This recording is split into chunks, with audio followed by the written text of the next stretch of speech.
Hi, I'm Sister Simone Campbell. I'm the Executive Director of Network Lobby for Catholic Social Justice, and I have the distinct honor of being leader of Nuns on the Bus. Well, we've been on this virtual highway all over the country, and right now we are in Michigan, and we are going to engage in one of my favorite dialogues, a dialogue across geographic divides. We're going to hear from a set of people in more rural, small town Michigan, as well as folks from Detroit. So I'm excited for this conversation. Let's get it started. Can we welcome our guests, please? Greetings to you all. What a great gathering of folks. This is going to be a great conversation.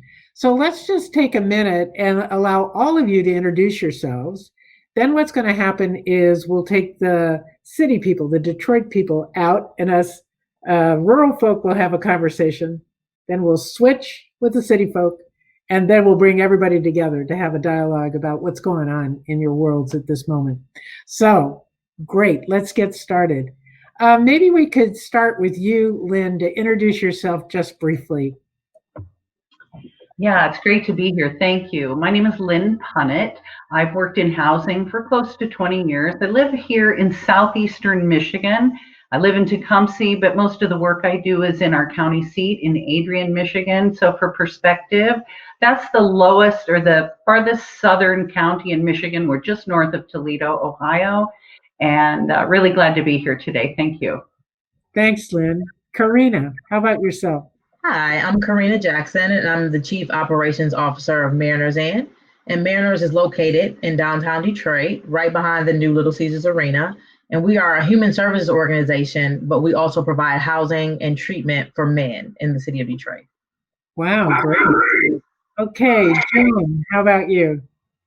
Hi, I'm Joan Ebbett, and I was born and raised in Adrian, became an Adrian Dominican sister, and now am an associate of the community. I lived away from Adrian for a very long time in Chicago and Dallas. And about 20 years ago, I returned to Adrian and found some surprises. Oh, okay. I'm looking forward to the surprises. That's a little teaser there. Okay, Laura, how about you? Thank you for having me. Laura Negron Chirones. I work with Adrian Dominican Sisters in the Immigration Assistance Office with Sister Attracta Kelly, and have two daughters here, but also a long-term resident here of Adrian, Lenawee County, and cool. I'm happy to be here. Thank you. We're glad to have you. This is great. Matthew, how about you? Hey, I'm Matthew Schmidt. I grew up in suburban Detroit, lived in New Orleans and Los Angeles before coming back to, I live on the east side of Detroit, and I work for Michigan Community Resources, where we do a lot of community development support with nonprofits and grassroots. And I have been to Adrian because I'm also part of the Prison Creative Arts Project, and we used to do some work out at a place that used to be called the Adrian Training Facility. So. Okay, bridging these divides already. I love it. Okay, Bankole, how about yourself? You know, actually, I did an Underground Railroad Fellowship at Adrian College some years ago. My gosh. Adrian is a common denominator here this evening, but I'm Bankole Thompson. I'm a longtime Detroit journalist. I'm currently an opinion columnist at the Detroit News. I write twice a week on politics and culture. I'm also the editor-in-chief of the Pulse Institute, which is an independent anti-poverty think tank in Detroit. I'm also a radio show host here in the city. So I cover issues of economic justice, inequality, poverty, and everything that's in the wheelhouse of network. Yes, and we love the partnership. I'm so glad we get to share this time together. Okay, so city folk, be a little patient while we country folk have a conversation. So I think many folks around the country don't really know what southeastern Michigan is like, and what basically small towns are like. So I'm curious, among the three of you, could you just give me a flavor? What does it look like? What does it feel like? What are the issues that you face? Well, we're rural, so excuse me, I'm sorry.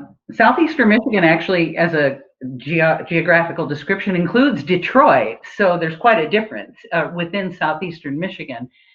But we're rural, very heavy agriculture in our community here in Lenawee County. It's just beautiful. It's the dream time of year in the fall. The leaves are changing, they're abundant. It's gorgeous here. That's Joan? great. I love it. That's good. Well, my experience of Adrian, having grown up here, is that it has changed dramatically in the last 40 years.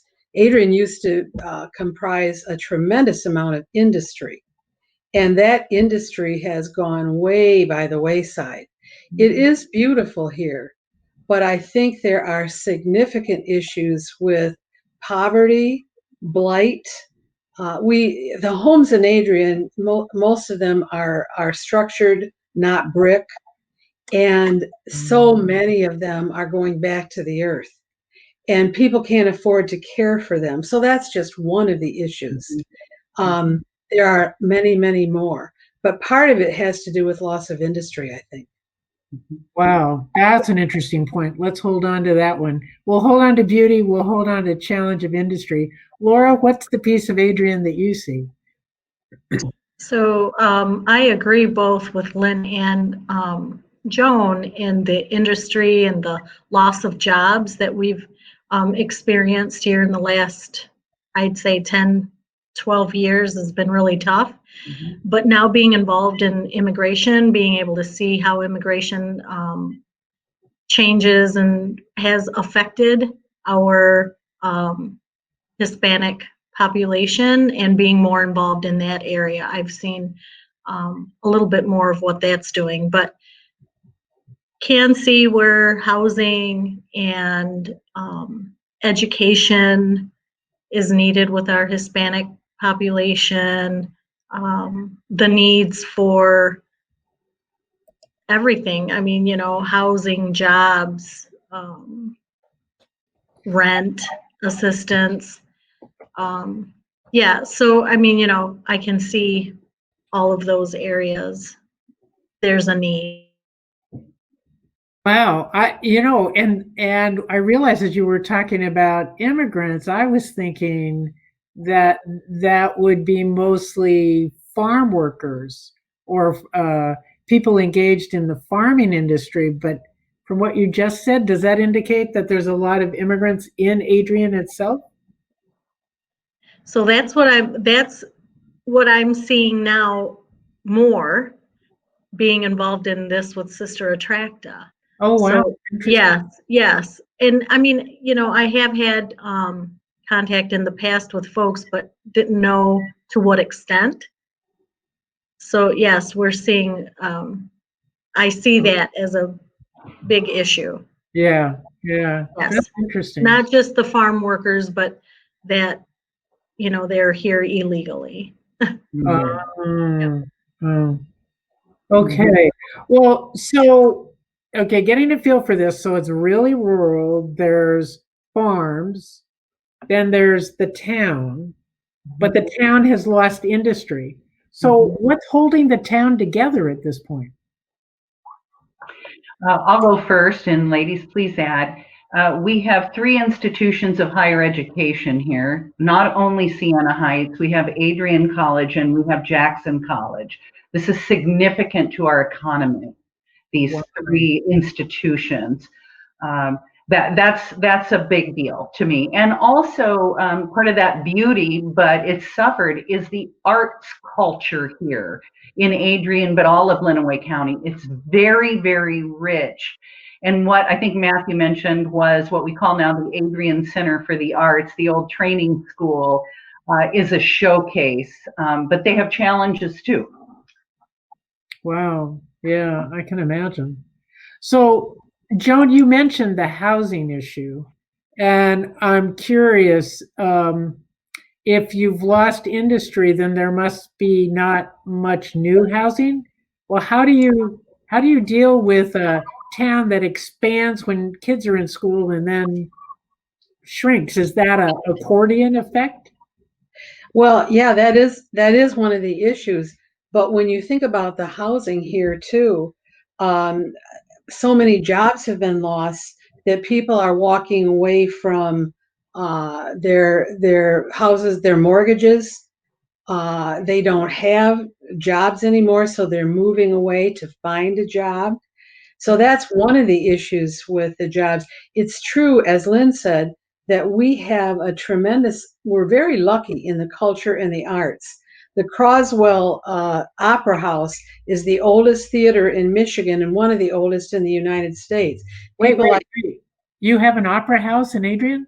We do. It's called the Croswell Opera House. It's mostly live theater now. But when it started out, people like Elizabeth Cady Stanton, Susan B. Anthony, Frederick Douglass spoke on the stage. Bancoli mentioned having worked on a project with the Underground Railroad. And the Underground Railroad was a tremendous presence here in Adrian. Mm-hmm. Laura Haviland really was very instrumental in that and holding the Underground Railroad here.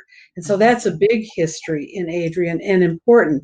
Although at this point, we have a very low African American population. Mm-hmm. There are some, but it's quite low. The Hispanic population has been steady since I grew up. And we always had probably, I would say, 10 to 15% Hispanic population. And Laura might know more about that at this point. But anyway. So a question is, how big is Adrian? I just realized we didn't say that. Oh, it's about 21,000 people. When I was growing up, it was about 25,000, and there was a thriving downtown. And like many downtowns, there isn't much there, although they've made a tremendous effort to bring back things, and the Croswell is part of that. There are a few new restaurants, but there's still not much retail here. Yeah. On that housing note, in the city of Adrian, it worsened in 2008 and those immediate years that follows. We have a rate of rental properties that exceeds 50%. In the city of Adrian, more than 50% of all the homes are rentals. And many of them are owned by people who don't even live here. So that's unfortunate that has happened. Yeah. Well, Laura, do you experience with the immigrant folks that you work with, is housing an issue for them, finding decent housing and affordable? Yes. And so a lot of times they're like doubling up with other family members. Other, not just family members, but other families. They may not even be related. Oh. And they're doubling up with them.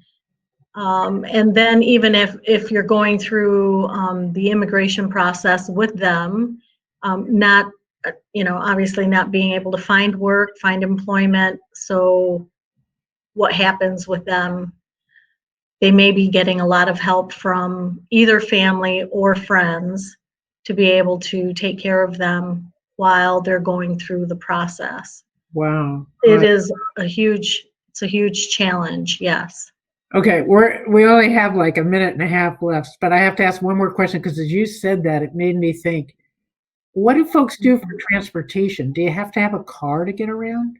Is that required? Or do you have options? Absolutely, you need a car. There is Dial-A-Ride that people can call and get a ride here and there, but there is nothing for public transportation. A lot of people ride a bike. Mm-hmm. Well, that's what I do in DC, so I'm glad to hear that, but it must be hard in the wintertime. It's very hard to ride a bike in Michigan in the winter. Could I just make one more point? Oh, please, Joan. The Michigan militia has been a big presence in Michigan for a long time. And there's a group that has been out near Clayton, which is about 10 miles from Adrian and further south, and it's rural. And that presence has been very strong in Adrian. And with just the recent things that happened with Governor Whitmer, I thought it would be important to say that. So that's something else that we're dealing with here. Wow. Thank you for lifting that up, Joan. That's something, let's come back to that because that's impacting your whole state. So thank you for lifting that up. I had no idea. All right. Now I have to surrender you because I could always talk forever to everybody. So I'm going to surrender you. We're going to bring in the city folk. And then after about 10 minutes, then we'll bring you back and we'll have this shared conversation. Okay? Great. Welcome back. I'm sure you were all listening in to Adrian, Michigan stories. So I think most people know where Detroit is, but maybe you could just. All right. Okay. Matthew, you got to explain to everybody that doesn't know the Michigan man. Okay. Explain to us. Do it the correct way for you and it'll show up. Oh, Okay. the correct way for me. Okay. All right. Yeah. So Michigan Yeah. is shaped like two hands, actually, when you put the Upper Peninsula on. They kind of go like this. And so growing up, we always thought that that's how you always showed where you lived, was you showed the map. And Detroit's right about there. But other states, sometimes they have like an elbow if you're in California. But yeah, that's the way we learned how to show where we live. Okay, so you're on the eastern side of the state. Eastern side, yep. And you're near water.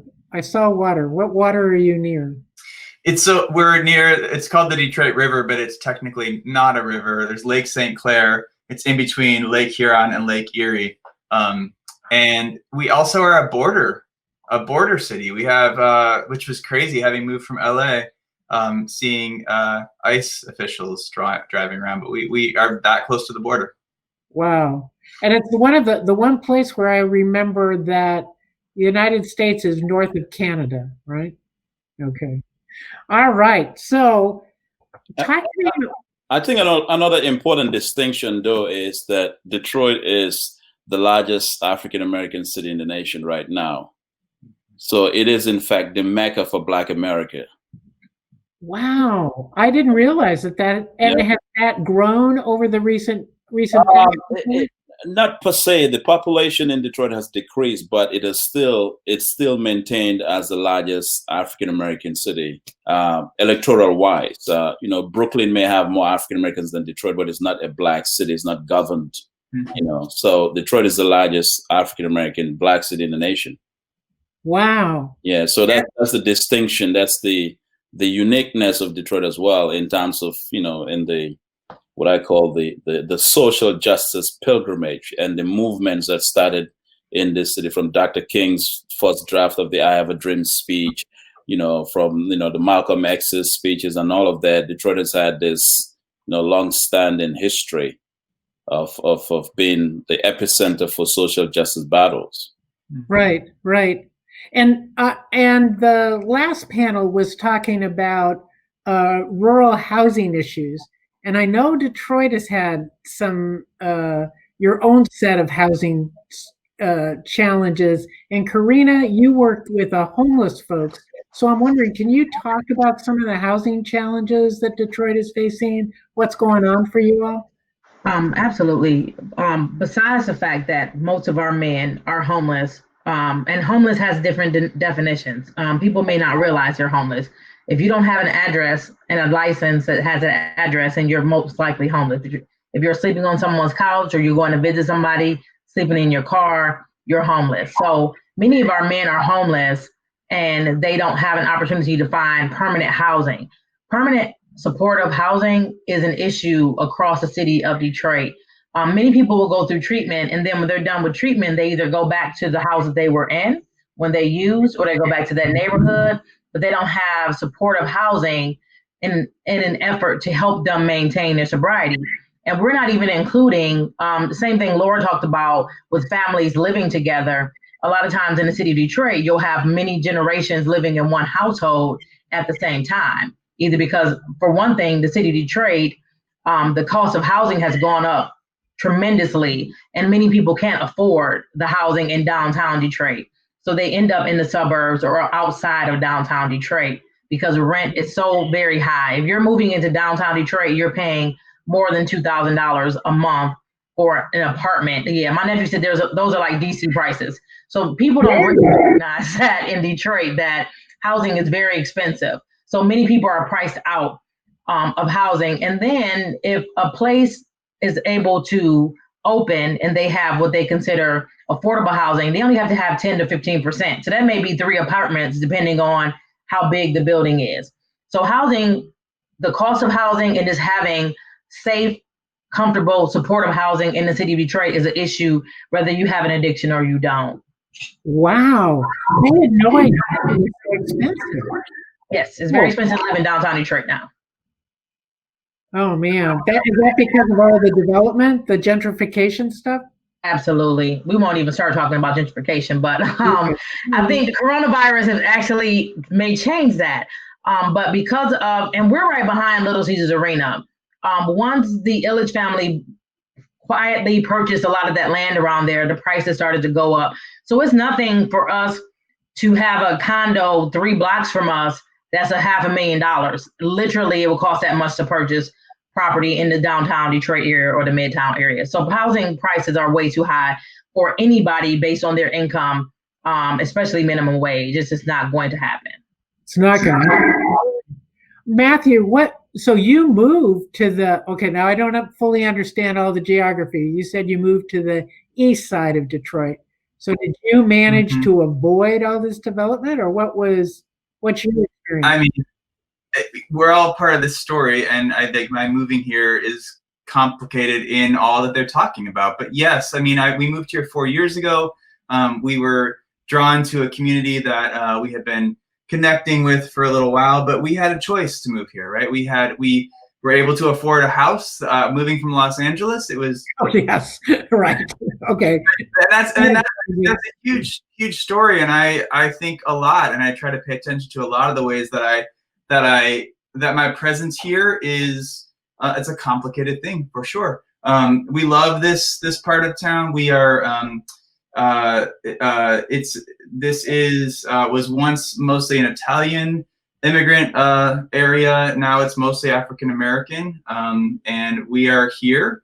I'll leave it at that, and you all can do with it what you want. But one thing that I do want to say is it's been really powerful to be just part of a community that actually knows one another, and I think that's one of the things that I've learned.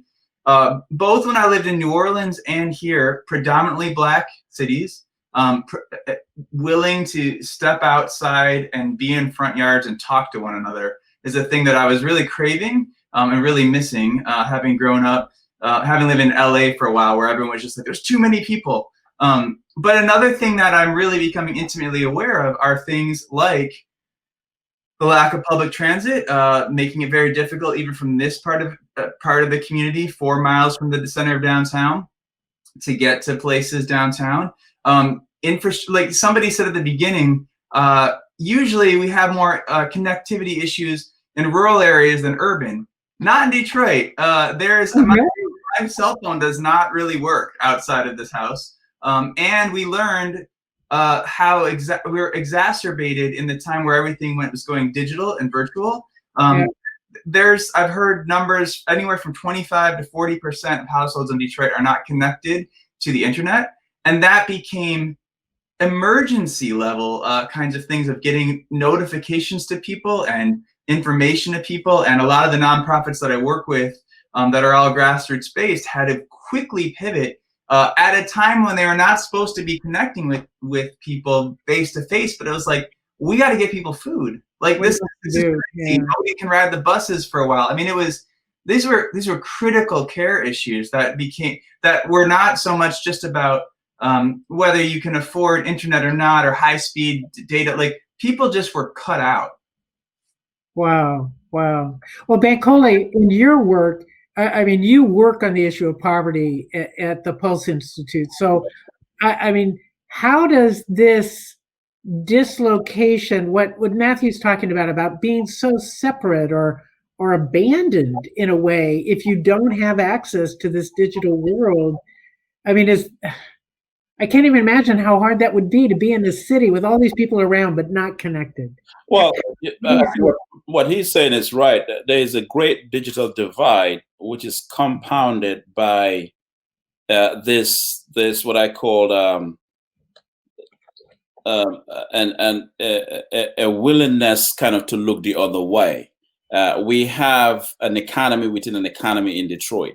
It's a tale of two cities, you know, and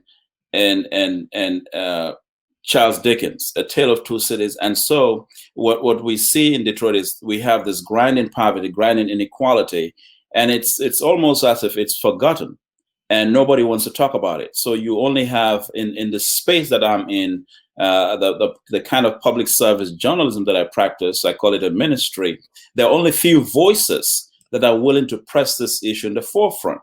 And so, you know, it becomes so difficult because every activity that is taking place in the city is concentrated in what I call the three islands of opulence: downtown, midtown, and Corktown. And these are the three islands. And Karina's Marina's Inn is right behind, it's in downtown, right behind the Little Caesars Arena, which is a corporate monument built at the expense of taxpayers. Hundreds of millions of dollars in tax breaks went to that. And when you look at, you know, in terms of how many jobs have been provided vis-a-vis those tax breaks, it's a whole different conversation. So we have an economy in Detroit. There's a lot of money pouring in. Investors are coming in, but it's concentrated within downtown, midtown, and Corktown. These three islands of opulence at the expense of the entire. Exactly. So it's almost as if those who are marginalized, and Karina talked about the affordable housing. Right now, as we speak, they're talking about affordable housing in Midtown, but it's the kind of affordable housing that is not affordable. Yeah, right. Yeah, we're learning that. Yeah, you have to have deep pockets to live in Midtown. So how affordable is affordable? There's so many burning questions, and these are the kinds of issues we've been pushing in the forefront to really to morally convict, you know, those who are in charge. And so what we have right now in Detroit is what I call an immoral economy.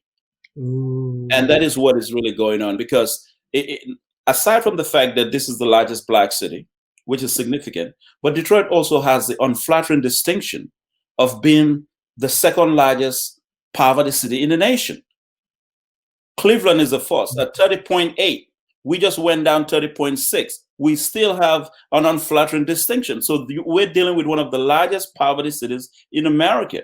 But yet, if you look at national reviews about Detroit, you know, national publications and so forth, they jet in and write about what's happening downtown, and they say a city on the rise, but rising for who? Amen. Rising for who? Okay, we're going to answer that question, I hope, in our following up conversation with our rural folks, because what I'm realizing is the Adrian folks were talking about the loss of industry, the loss of business. Detroit's talking about, I mean, you all are talking about a loss of a industry that's for everybody. I mean, there's not an economy for everybody. So there's some similarities that I see here that are developing. So, okay, I am intrigued by this housing cost, the housing reality for both urban and rural is challenging. And my hunch is transportation, just based on what you were saying, Matthew, transportation is also challenging. And I guess I wonder, kind of to get the conversation started, did the rural folks hear anything that surprised you that was similar to your own experience? Was there anything that struck you as being connected to what the Adrian experience is? Or was it? Well, I did, Sister Simone, in that, well, as I'm sorry, Mr. Bancoli, and he was sharing, you know, it's the Detroit being the largest African American population in the nation, and yet all of the struggles that this city is going through, and there's no support, sounds like, for that community. And then sounds like even in Lenawee County here with Adrian, with having a large Hispanic population, and yet not having that support either.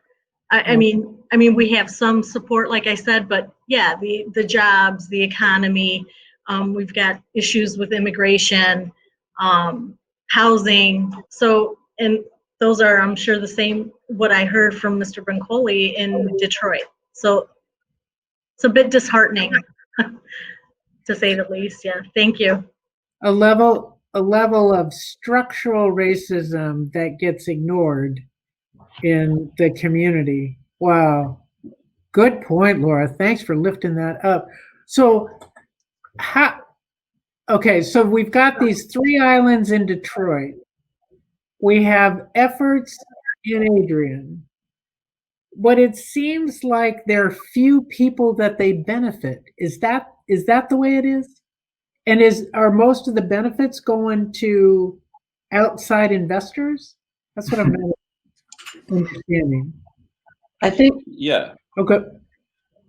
Yeah, it is. In fact, and this is all well documented, by the way. The Auburn Institute in New York, I mean, every major study that came out in the last 5 years have said that most of the jobs that have been created in the so-called recovery of Detroit have concentrated within downtown and midtown in the last 5 years. Every credible study from Auburn Institute, Brookings, you name it, every credible study that has looked at this Detroit from a neutral eye, from the outside, have said that most of the jobs created have been created in the downtown, midtown area. And even the high-paying jobs, the same things. And so what you have is there's a lot of money coming in, investors. I mean, there's economic buoyancy in the downtown area. And now Corktown, which I mentioned, is the latest area because Ford Motor Company just announced a major project in Corktown, which is why I called it the third island of opulence. So you have downtown, midtown, and Corktown. So maybe in the next 2 years, they may identify another area, and that will be another island of opulence. But in terms of the larger, the citywide itself, in the neighborhoods, we're yet to see what I call practical and pragmatic developments that are taking place.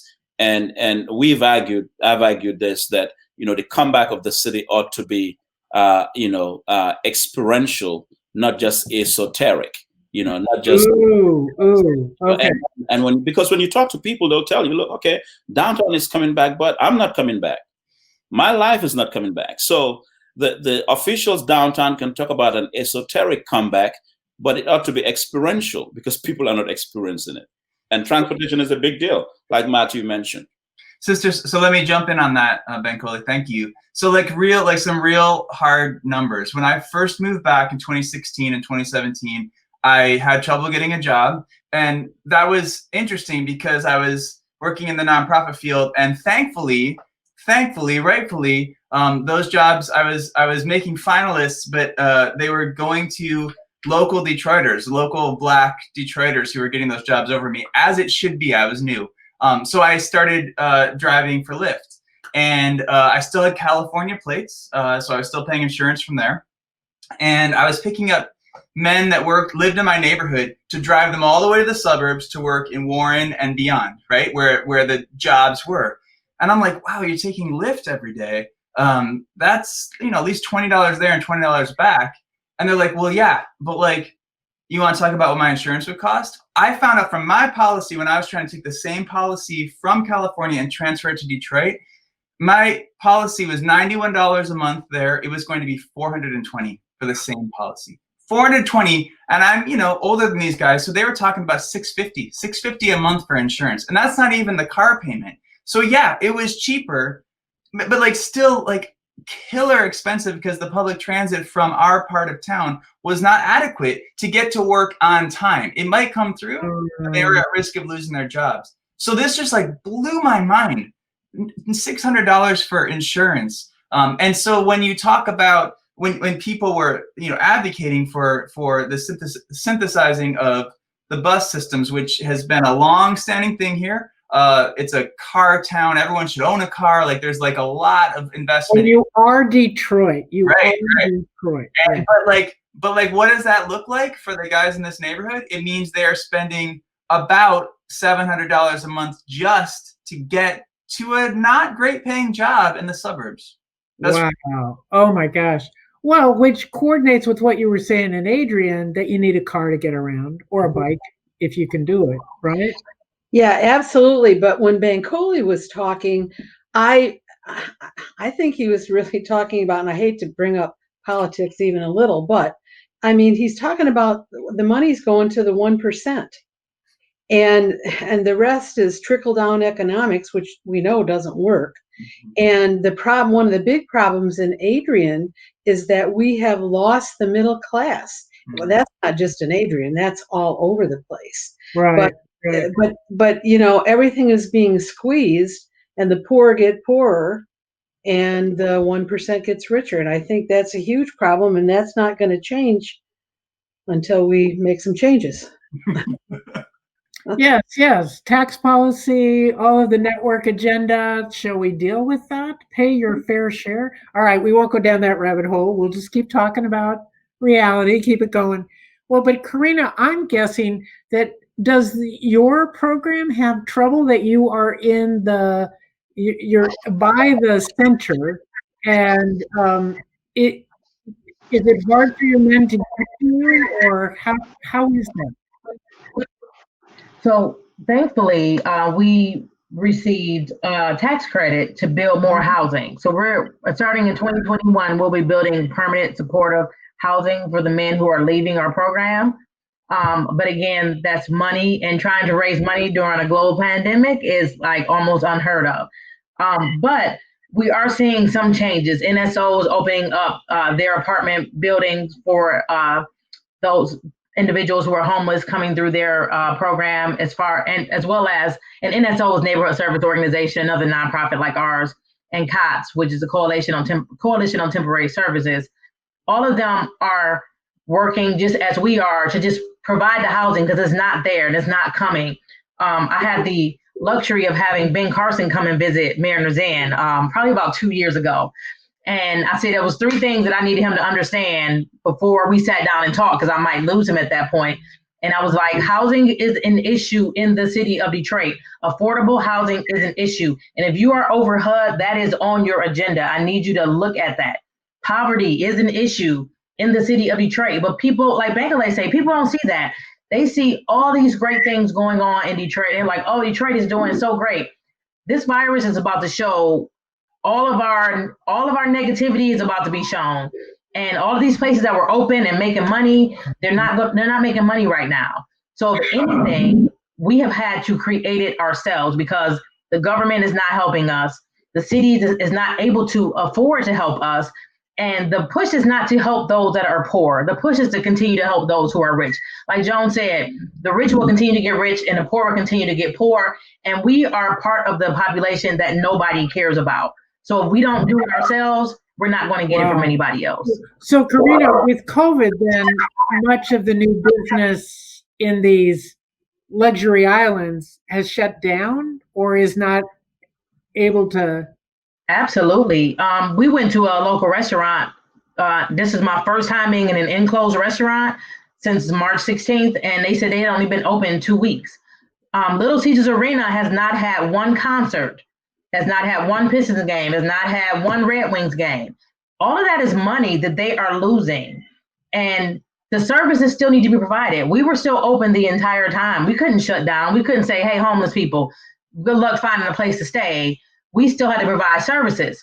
So now people are realizing, oh, there are certain things that are essential. Little Caesars Arena was never essential. But as Bankole said, we put tax dollars into that, and it has sat vacant all this time. No money is being made. No jobs nobody is working. All these restaurants downtown, all these small businesses that have opened up have suffered through this. And it's up to the government to help them become successful again. But we're going to lose a lot of business, and we're going to lose a lot more housing because of this virus. Amen. Amen. Okay, I want to ask one question. I got to follow up. You had Ben Carson and you told him what you needed. What did he say?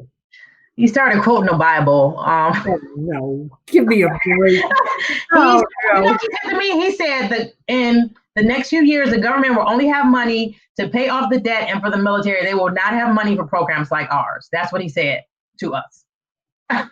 Yes. Oh my God. My mother was praying for me because I kept my cool the entire time, because it was not about me. And I said what I needed to say to him, and I had to let it go. It was very difficult. Congratulations on your patience. But I'm curious because Adrian, you all have the same trouble with housing, right? Laura, you were talking about Joan. So how do we? Yeah, I'll jump in. Go ahead. If I could, I'll do that. So I was just really relating to Karina. She was talking about the rents and the rise in rents in Detroit. And, you're priced out unless you're wealthy, frankly, In Adrian, I think it's just like the rest of the country. It's a supply and demand issue, right? Mm-hmm. There's a massive shortage of units. Therefore, the cost of what is available goes up. If we had adequate housing, that would impact it, and down would come the cost. But we're talking about now people, because of COVID, that were receiving the federal unemployment and now have not received that in, I'm sorry, I don't know, 2 or 3 months or something. It's been a while.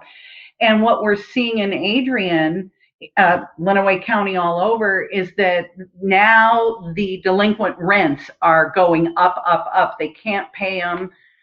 The eviction diversion legislation that was passed helped, but that's coming to an end. Court dates are starting to be processed, and without some kind of supplemental support, people who don't have jobs, we have a massive eviction process ahead of us.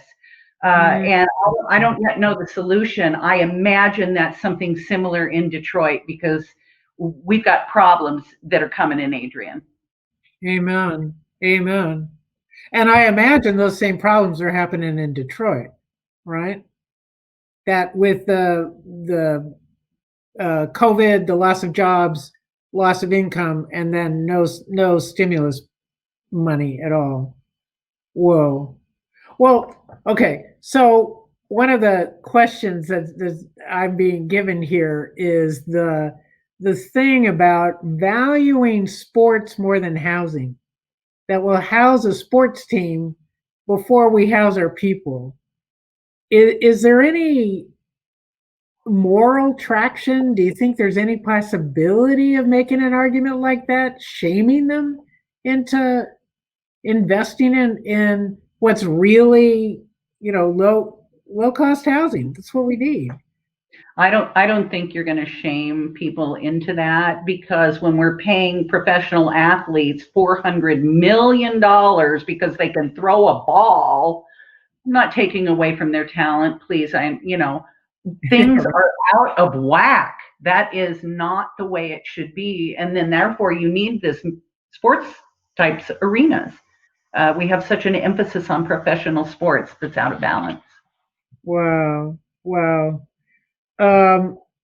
Okay, Karina, did you want to get in on this? I can talk about this all day.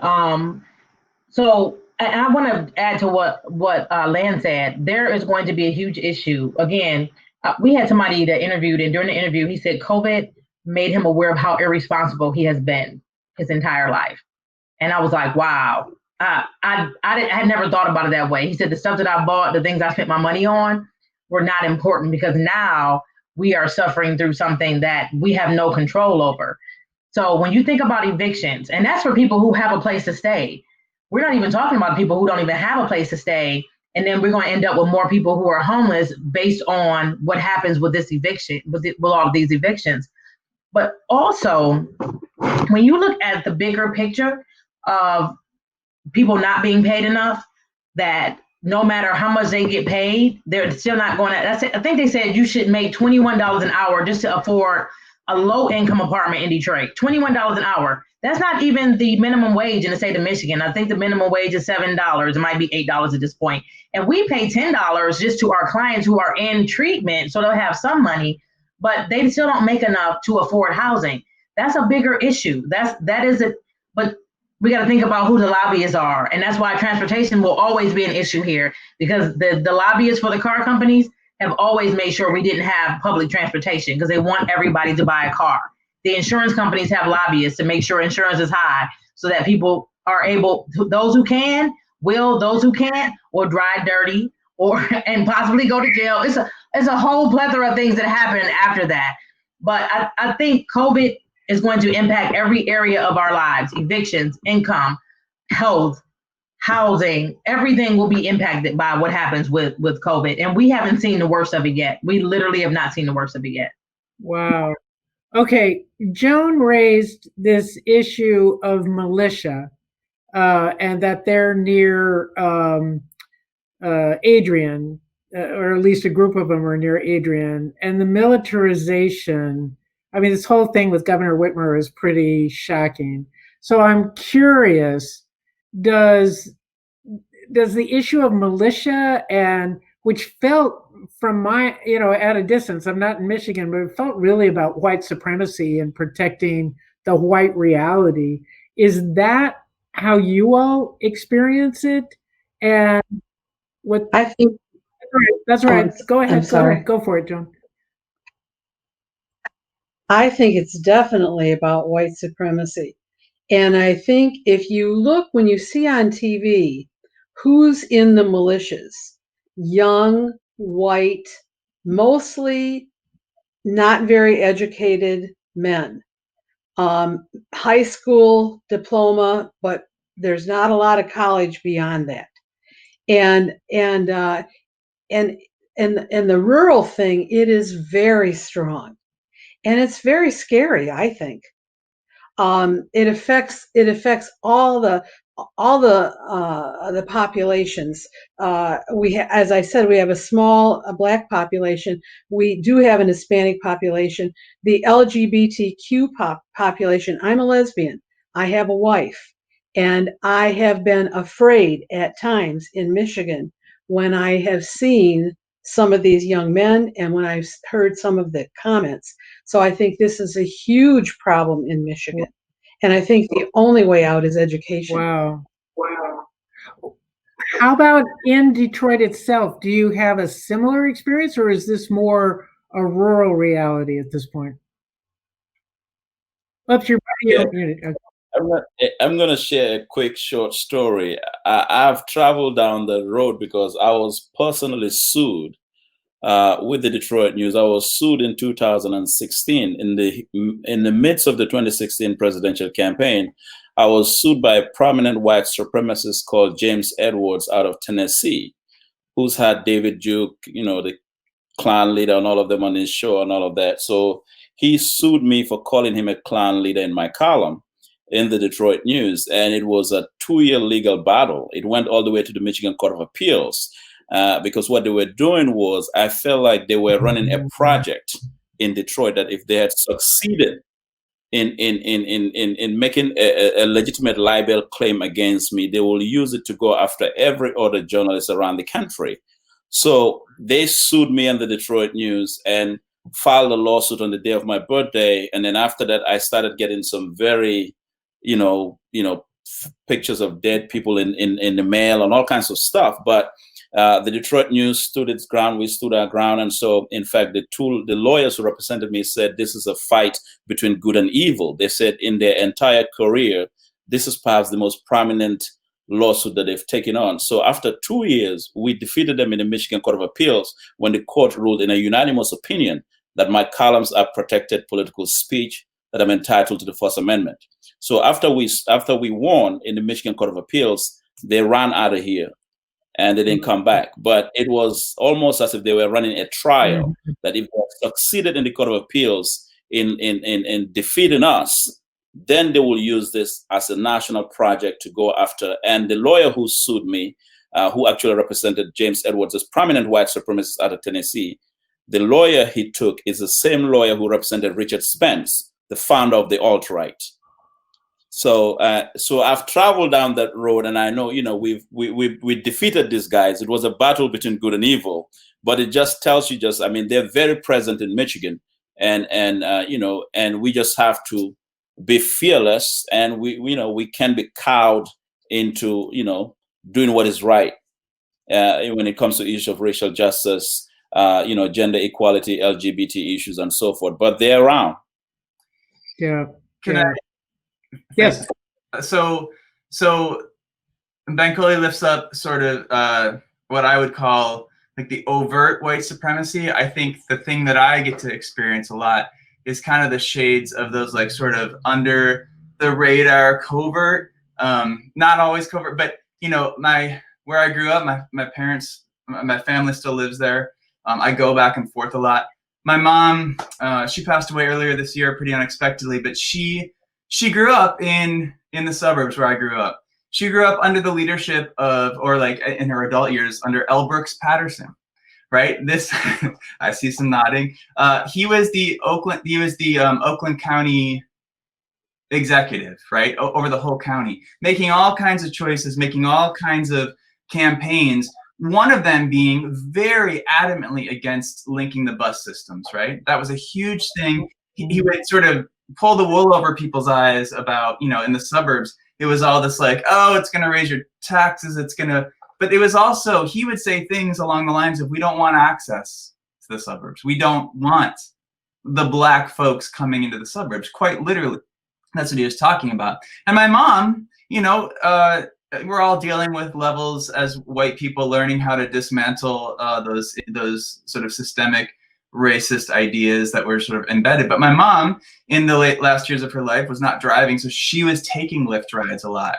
And I was really encouraged in 2016 that, look, though the bus synthesizing has never happened, it was really close that time. It was like 51-49, and I sort of credited my mom with that, because she was riding back and forth and she was learning the same realities I was learning about people getting back and forth. And she was like, why the hell isn't there a bus? Like, this would be so much better. And so she was telling her neighbors, like, you all should vote for this. And so, yeah, mom, good job. But like, what I would say on that, on the positive side, is as Joan lifted up the idea of education, I think of education in a much broader sense than like going to an institution. My mom was being educated through experiences that she had never had before, and was curated to never actually experience, given the systems that exist.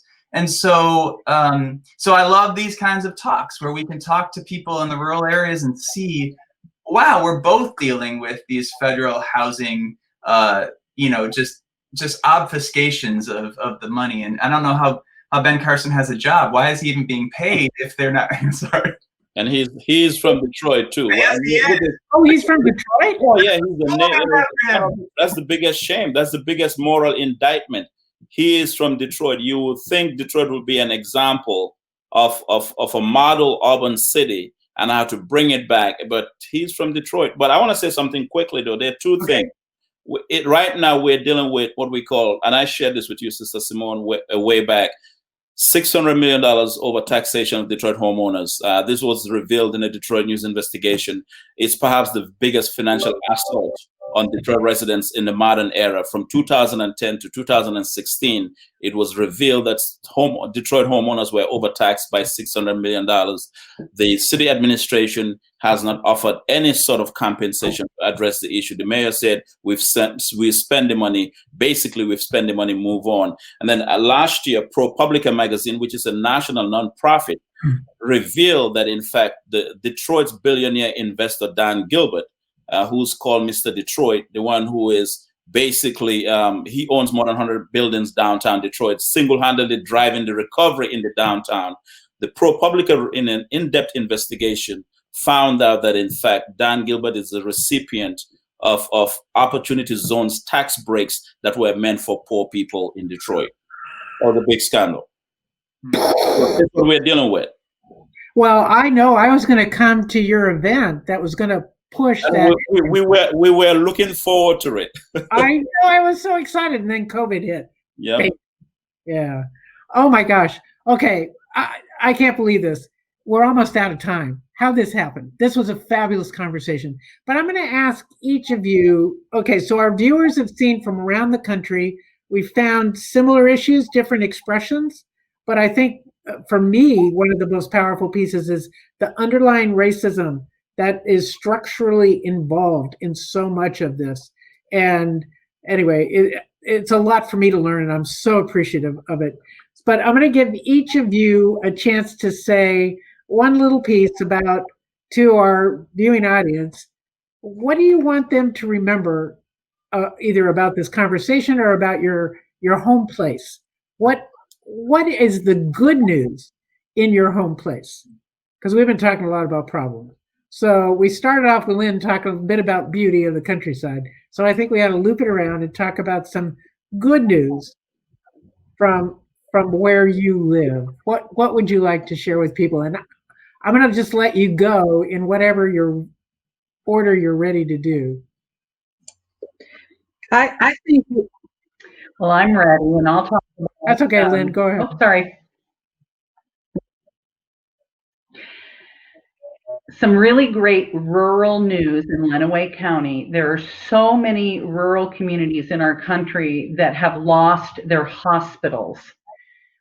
We have a brand new state-of-the-art hospital being built in Lenawee County between the cities of Adrian and Tecumseh, and we're very fortunate. Unfortunately, when that decision was made, community mental health services were completely eliminated. And so while we have great news, we have not great news, and we don't have a solution for that in this community. And I don't understand the issue, but I understand that it's a challenge to get physicians or a psychologist, psychiatrist to come work in these rural communities because they can make so much more money somewhere else. But this is a huge problem everywhere. Not to take away from the positive that we have a brand new hospital. It's fantastic. But I'm very concerned about the consequences in mental health. I'll close on that. Thank you. Okay, Lynn, thank you.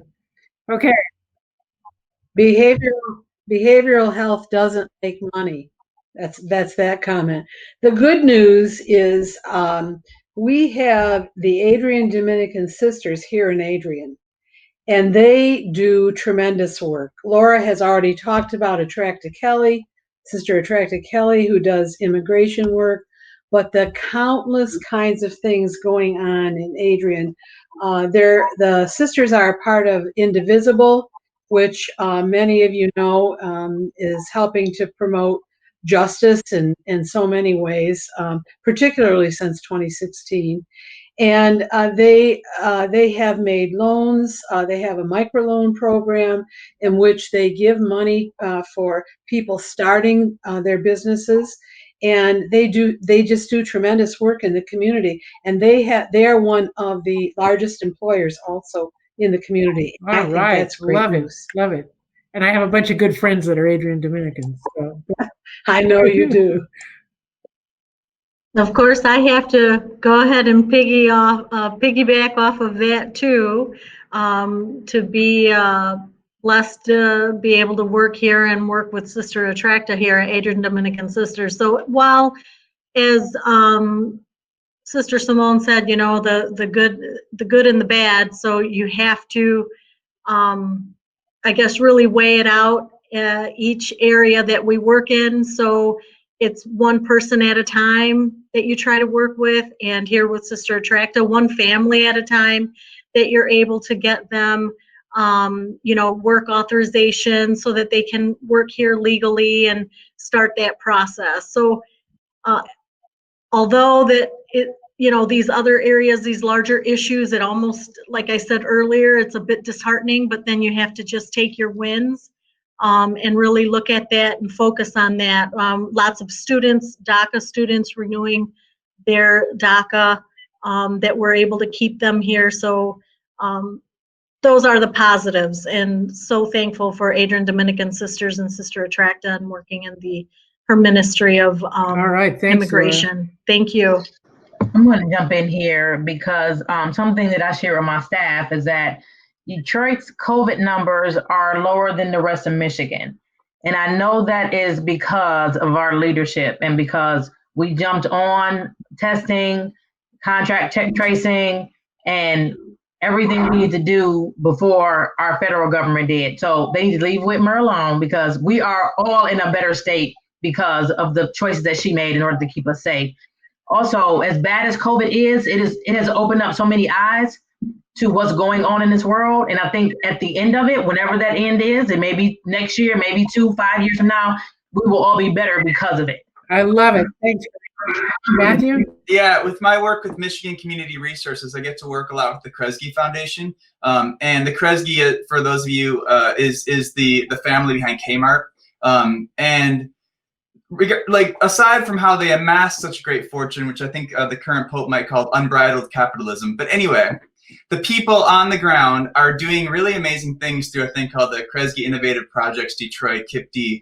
And they realized that as they started it, they were giving money in the areas of opulence, or the islands of opulence that Bankole mentioned. And what they came to understand is that the best projects aren't necessarily the best things on paper, but they're the best projects that are vetted by a community. And so I've gotten to watch Kresge shift their tenets of like what makes a good proposal from just being good on paper to showing actual community meetings. Does the neighborhood actually want these projects? And they're starting to get, like, they've given $1 million now in $150,000 up to $150,000 grants to a lot of these areas that are well outside the islands of opulence, and they're doing more and more, and that's really exciting to see. Oh, that kind of investment, that's fabulous. Okay, the reporter or the columnist gets the last word. Okay, Bankole. You know, I wanted to say, listening to the conversation, I think this was great this evening. Having this kind of a dialogue and bridge building dialogue is so necessary, and a lot of people that I talk to, because you know, when I write, I talk to people and listen to their pain and hear their cries, and even in the midst of what I call this darkness of inequality, you know, there's resilience. There's a resilient spirit that a lot of people are driven by. You know, it's evident by, you know, just Karina's spirit and Matthew's spirit. And even though it's almost like a mountain, you know, in terms of what we have to deal with, there's that resilient spirit. And I want to end with just a quick quote, because it really captures where Detroiters think and how they feel right now. You know, this is from Nelson Mandela, from his book, Long Walk to Freedom. He said, "I am fundamentally an optimist. Whether that comes from nature or nurture, I cannot say. Part of me being optimistic is keeping one's head pointed toward the sun, one's feet moving forward. There were dark moments when my faith in humanity was surely tested, but I would not and cannot give myself up to despair. That way lays defeat and death." And I think that's where a lot of us in Detroit are, in terms of we cannot give up. And I think it's evidenced by what Matthew, Karina, and a lot of people in Detroit, even though it looks gigantic, it looks like, you know, an insurmountable crisis, people are not given to defeat and death. Wow. It's a beautiful thing. So a beautiful thing. And on that fabulous note, I'm going to say thank you to you, Adrian, folks from Adrian, Michigan, folks from Detroit. Thanks for this conversation, and thanks to all of you who watch this. We have a lot to learn from each other, and when we listen, and we discover so much similarity. So let's keep our faces to the sun and our feet headed forward as we work together to make a just world. Thank you so much.